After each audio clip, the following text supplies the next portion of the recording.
Bonjour mes élèves, alors aujourd'hui une nouvelle leçon, cette fois-ci d'orthographe, les accents, avec toujours votre prof Jamila.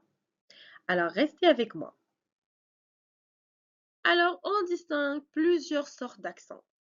Alors là, j'ai noté trois accents les plus célèbres et les plus connus. L'accent aigu qui ne se trouve que sur les E.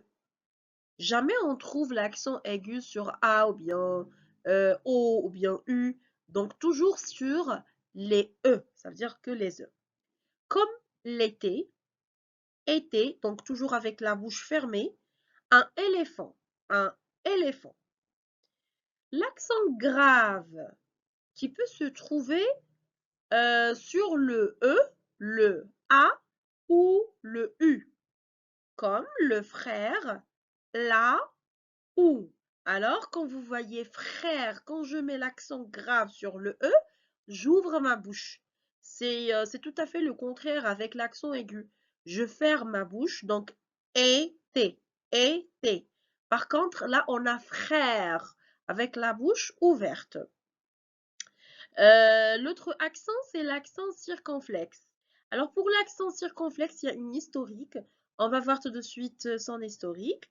Alors, qui peut se trouver sur toutes les voyelles, sauf le Y, comme la tête, le râteau, mur, drôle, l'abîme. L'accent circonflexe est un signe qui a remplacé une lettre disparue. Prenons l'exemple suivant. La fête s'écrivait avant la feste. Mais puisqu'ils ont supprimé le S, donc ils ont remplacé le S par un accent circonflexe. La même chose pour la bête, la bestiole.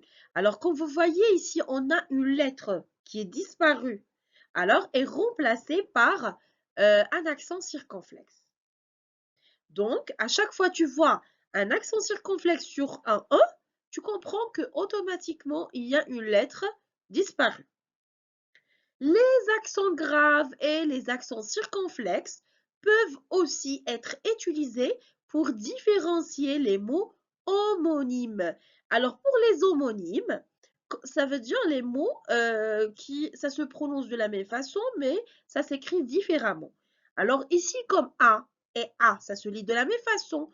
Alors, mais pour marquer la différence, un qui a déjà l'accent grave et l'autre qui n'y a pas. D'accord? Alors, ou et ou. La première a un accent grave et la deuxième, il n'y a pas. Il n'a pas. Sur, pardon, et sur. Sur et sur, la même chose. Là, on a l'accent grave, mais par contre, ici, on n'a pas un accent, pardon, circonflexe, je vais dire. Là, on a un accent circonflexe. Par contre, là, on n'a pas un accent circonflexe. Donc, l'utilisation de l'accent circonflexe, des fois pour marquer si on a une lettre disparue, et aussi, raison de plus, c'est pour marquer la différence, d'accord, avec les homonymes. Alors, j'espère que vous avez compris l'utilisation des accents. La question qui se pose, quand doit-on mettre un accent? Alors, la réponse est simple. Pour savoir, il faut couper le mot par syllabe. Si la syllabe contenant le son « et » se termine par une consonne, on ne met pas d'accent. Alors prenons l'exemple terrible. J'entends le son est, mais est-ce qu'on a l'accent ici, soit grave, soit aigu? Bien sûr que non. Pourquoi? Parce qu'on a avec le E la consonne R. La consonne R qui me donne le son est. Donc on n'a pas besoin de rajouter l'accent.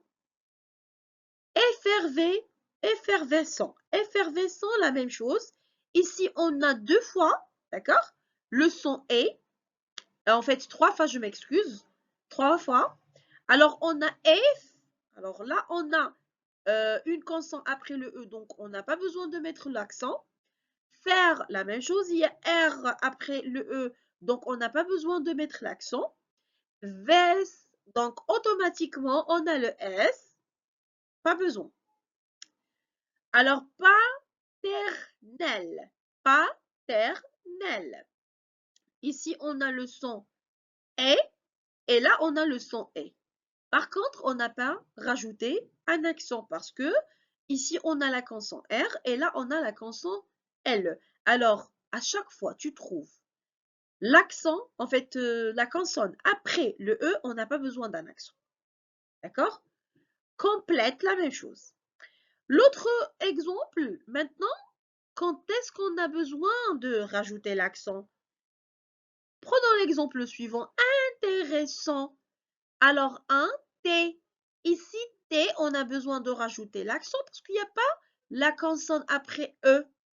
Par contre, ici, on a la consonne S, du coup, on n'a pas rajouté l'accent. D'accord? Sérénité. Sérénité, la même chose. Ici, on a l'accent parce qu'on n'a pas la consonne après. Là, on a l'accent parce qu'on n'a pas la consonne avec la syllabe. D'accord? Et la même chose à la fin.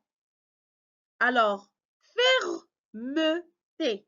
Faire, ici, on n'a pas à rajouter l'accent parce qu'on a la consonne avec la syllabe. Alors, et à la fin aussi, on a rajouté l'accent parce qu'on n'a pas la consonne après la syllabe, après le E. Complète et brève.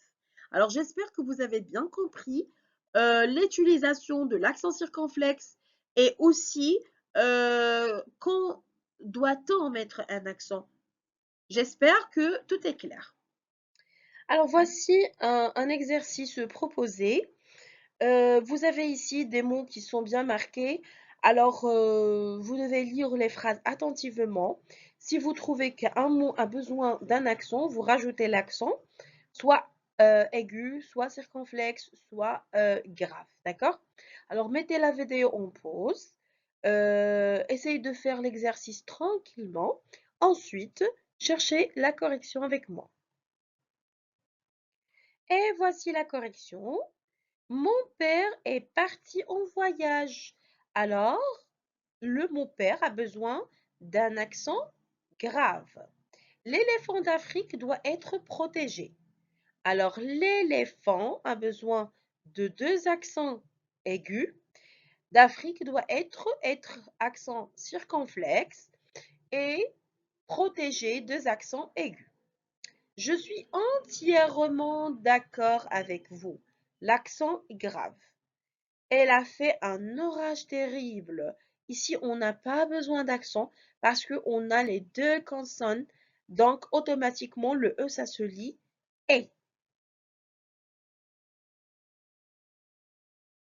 Ensuite, on a les deux équipes étaient à égalité jusqu'à cette pénalité. Alors, équipe, accent aigu, était accent aigu, égalité, deux accents aigus, à accent grave, cette pénalité, accent, deux accents aigus. Ce procès a fait la une de tous les journaux. Alors ici, procès, accent grave.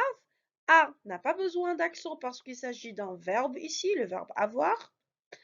Alors, j'ai assisté à la répétition générale du gala danse. Alors, assister, accent aigu. A, accent grave, c'est une préposition.